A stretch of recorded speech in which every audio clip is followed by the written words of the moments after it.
got a key fob out of a 2022 GMC Terrain. Let's open it up to replace the battery. Okay, so on the left side here at the bottom there's a switch or button that we're going to press and hold down with our thumb, and then we're going to remove the emergency key. That's going to allow us to take this back panel off a little easier. So get yourself a flathead screwdriver. I like to do this, okay, and pry the back panel up like that, and then you can lift it off. The battery's located in the back panel.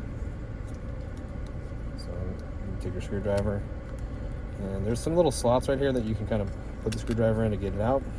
Show you what size the battery is. Battery size is going to be a CR2032.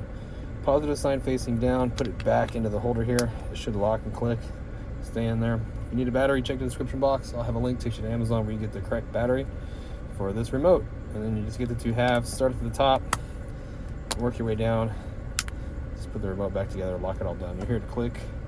The emergency key goes in and it locks. You are all done. Well, I hope the video was quick and straight to the point. If you thought it was, I'd really appreciate it if you could hit that like button for me or leave me a comment. I hope to see you again in another GMC Terrain video.